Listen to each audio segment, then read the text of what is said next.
हाय, hello, नमस्ते. कसे आहात सगळे? आय होप सगळे मस्त आणि मजेतच असाल. तर मी सारिका पुन्हा एकदा आपल्या नवीन व्हिडिओमध्ये तुमचे खूप खूप स्वागत करते. तर आत्ता आहे मॉर्निंगचा टाईम, म्हणजे सकाळचे 10 वाजलेत आणि सगळे गेलेत. तसं 9:30लाच गेलेत सगळे. आणि सर्वप्रथम सगळ्यांना गुड मॉर्निंग. तर 9:30 पावणे 10च्या दरम्यान गेलेत सगळे. आणि आत्ता स्वयंपाक वगैरे सगळं झालं आहे माझा. आणि आता सगळे गेले की कसं मग थोडंसं रिलॅक्स टायमिंग होतं. आणि मला तरी असं वाटतं की सगळे गेल्याच्या नंतरच आपली घरातली कामाची खऱ्या अर्थाने सुरुवात होते. आणि स्वयंपाक वगैरे होतो, पण बाकीचे मग कामं तसेच राहतात. तर हे दररोजचंच काम आहे माझं. दररोज आपण दिवाण किंवा सोफा वगैरे व्यवस्थित झटकून घेतला ना, ते दिसायला पण चांगलं दिसतं आणि बरीचशी कामं ही आवरल्यासारखी दिसतात आणि स्वच्छ पण, म्हणजे नीटनेटकं पण दिसतं. तर सोफा मी झटकून घेतला आहे. माझी ती दररोजची सवय आहे.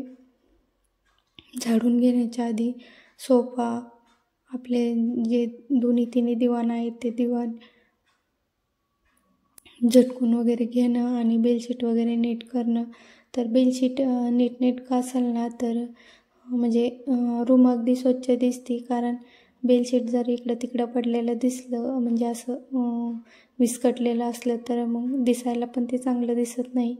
तर तसेच बाकीच्या छोट्या मोठ्या गोष्टी मुलांनी घेतलेल्या तर वस्तू सगळ्या जिथल्या तिथं ठेवणं. आणि आपली प्रत्येकाची सवय असते किंवा प्रत्येकाच्याच घरात तो नियम तर असानच की प्रत्येक वस्तू जागची जागी ठेवणे. आणि तसंच मग माझं पण आहे, मी प्रत्येक वस्तू ही नेहमी जागची जागी ठेवत असते. मुलांकडून पण ती मी तसंच म्हणजे करून घेत असते. पण मुलं जर नसली तर मग ते सगळ्या वस्तू जागच्या जागी ठेवणे हे आपलंच काम आहे. पण काय मुलं शक्यतो करतात तसं, पण माझ्या मुलांना सवय सगळ्या वस्तू जिथल्या तिथं नेऊन ठेवायच्या, इकडं तिकडं काय ते टाकत नाहीत. पण थोडंफार एका दिवशी होतंच. तर झालं आहे माझं सगळं, म्हणजे मास्टर बेडमध्ये पण बेडशीट वगैरे मी बेडवरची व्यवस्थित केलेत आणि आता झाडून घेते. तर 2-3 बेडमध्ये झाडून मारायचा किचनमध्ये तर आधीच घेतला आहे मी.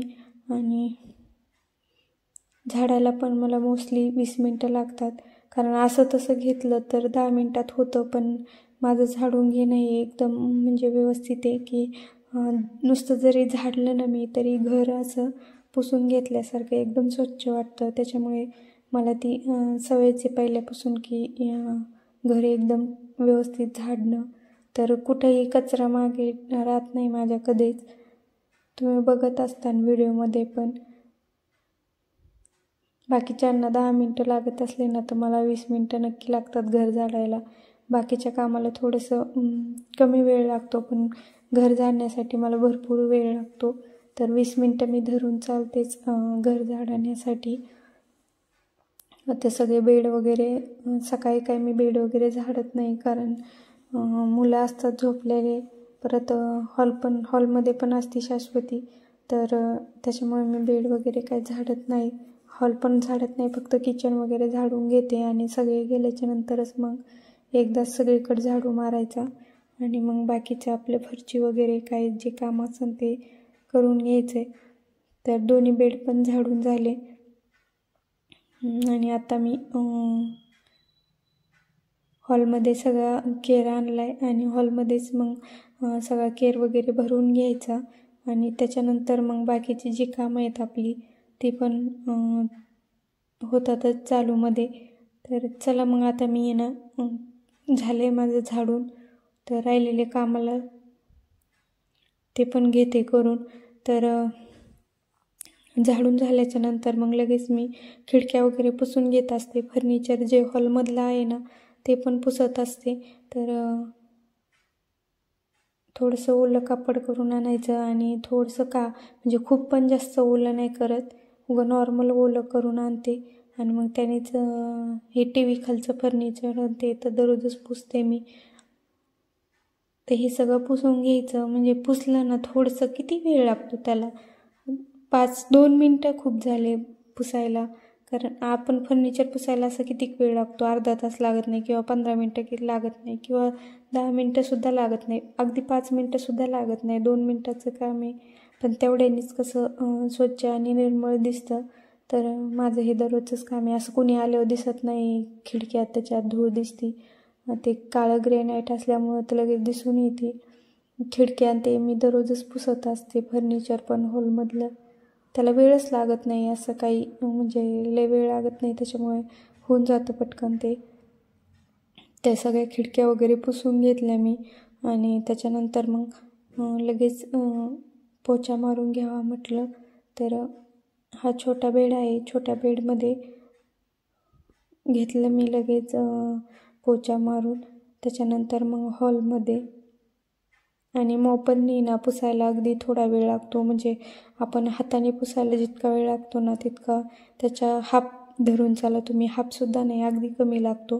पटपट मॉपरनी पुसून पण होतं, पण आहे ना म्हणजे असं कानाकोपऱ्याने व्यवस्थित निघत नाही. त्याच्यामुळे शक्यतो आठवड्यातून 2 दिवस तरी मी हातानेच फरशी पुसून घेत असते, कारण मला नाही आवडत असं म्हणजे जास्त कानाकोपऱ्याने पुसली ना तर मग खराब होत नाही, जास्त झुरळ वगैरे होत नाही आणि बऱ्याचशा गोष्टी असतात तर त्या पण होत नाही. तर हॉल आणि छोटं बेड पुसून झालं. त्याच्यानंतर मग लगेच मी बाथरूम वगैरे घासून घेतलं. टॉयलेट आणि बेसिंग तर मी सकाळी आंघोळीच्या आधीच घासत असते, त्याच्यामुळे ते घासण्याचं काय नसतं आत्ताच्या वेळेस. फक्त बाथरूम घासून घेतलं आंघोळीचं आणि त्याच्यानंतर कपडे वगैरे भिजू घातले आणि भांडे पण घासून ठेवले. तर तिकडलं सगळं मी पुसून आणले, दोन्ही बेड, हॉल आणि टॉयलेट बाथरूमच्या पुढची जी लॉबी आहे तर ते सगळं पुसले मी. आता फक्त किचन राहिले माझं पुसायचं आणि भांडे पण घासून घेतले मी. आणि हा जो पाण्याचा जार आहे ना तर तांब्याचा आहे, पण तुम्हाला तर माहिती आहे तांब्याच्या वस्तू लगेच पाण्याशी संपर्क आला की लगेच त्याच्यावर डाग पडतात. पण याला घासायला जरा वेळ लागतो, तर 2 दिवसाला घासत असते मी, दररोज घासत नाही. आता कसं थंडी आहे आणि थंडीच्या दिवसात माठातलं पाणी तर नकोच वाटतं, खूप गार होतं माठात पाणी, त्याच्यामुळे मग यातच ठेवत असते. आणि याचा कसा उपयोग पण होतो, एवढ्या महिन्याभरात तांब्याच्या भांड्यातलं पाणी पिलेलं चांगलं असतं, त्याच्यामुळे ह्या 2-4 महिन्यात त्याचा यूज पण होऊन जातो. आणि हा छोटासा ग्लास आहे माझ्याकडे, तो पण तांब्याचाच आहे, तर त्याला पण आज मी स्वच्छ घातलं आहे आणि धुतल्यावर तुम्हाला दिसेन किती देखणं दिसतोय तो. तर मस्त आहे तो ग्लास पण. म्हटलं आज आहे ना तोच ग्लास ठेवावर पाणी प्यायला, तर तो मी शाश्वती लहान होती तर तिच्यासाठी घेतला होता पाणी पिण्यासाठी, पण ती काय त्याने कधी पाणी नाही पिली, ती तोंड धुवायला घेत असती तो ग्लास. आत्ता दररोज तिचं तेच आहे की त्याच ग्लासाने तिला तोंड धुवायचं असतं ब्रश केल्यानंतर, तर दररोज ती तोच ग्लास घेते. तर बघा याने भैया पावडर आहे ना त्याने पटकन निघतं, म्हणजे एफर्ट्स कमी लागतात हे घासण्यासाठी, तांब्याचे वस्तू घासण्यासाठी. आणि पितांबरीने घासायचं म्हटलं ना मग खूप जास्त मेहनत लागते. तसं याने डाग पडतात लवकर, पण मग घासायला जास्त एफर्ट्स लागत नाही, त्याच्यामुळे मी भैया पावडरच वापरत असते आणि घासल्यावर एकदम स्वच्छ आणि सुंदर दिसतात हे भांडे. तर चला मग झाले, आता व्यवस्थित पुसून ठेवते मी.